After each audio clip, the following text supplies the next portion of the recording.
તો જામનગર જિલ્લામાં પણ કમોસમી વરસાદનો કહેર જોવા મળ્યો। જામનગર જિલ્લાના ગ્રામ્ય પંથકમાં માવઠું આવ્યું। ચંદ્રગઢ, રામપર સહિતના ગામોમાં માવઠાનો માર જોવા મળ્યો। ધાણાના પાક પર વરસાદ પડતા ખેડૂતોને નુકસાન। તો જામનગર જિલ્લામાં કમોસમી વરસાદનો કહેર। જામનગર જિલ્લાના ગ્રામ્ય પંથકમાં પણ માવઠું જોવા મળ્યું। વધુ વિગતો સાથે સંવાદદાતા ઉપેન્દ્ર ગોહિલ ફોન લાઈન પર જોડાઈ ગયા છે। ઉપેન્દ્ર, માવઠાના મારથી ખેડૂતો પણ ચિંતિત બન્યા છે, શું છે હાલ સ્થિતિ? જી, ચોક્કસથી જણાવી દઉં કે જે રીતે હવામાન વિભાગ દ્વારા કમોસમી માવઠાની જે આગાહી કરવામાં આવી હતી તેને લીધે જામનગર શહેર અને પંથકમાં છૂટો છવાયો કમોસમી વરસાદ પડ્યો હતો। હાલ અત્યારે વાત કરીએ તો જામનગર જિલ્લામાં જે અમુક જે વિસ્તાર છે તેમાં માવઠું પડ્યું હતું।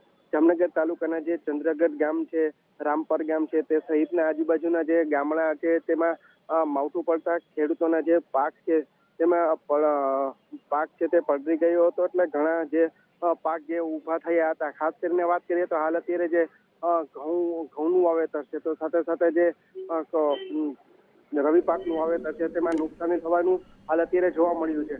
જોકે કહી શકાય કે હાલ અત્યારે જે રીતે માવઠું પડતા ખેડૂતોએ સાવચેતીના ભાગરૂપે અમુક પોતાનો જે પાક છે તે ખેતરની બહાર કાઢી લેવામાં આવ્યો છે અને તેને સલામત સ્થળે ખસેડી દેવામાં આવ્યો છે। તો બીજી તરફ વાત કરીએ તો યાર્ડમાં પણ જે જણસીઓની આવક બંધ કરી દેવામાં આવી છે, પરંતુ જે રીતે ખેડૂતોમાં જે પાક કે ઉભો છે ખેતરમાં તેને નુકસાનીની ભીતિ સેવાઈ રહી છે।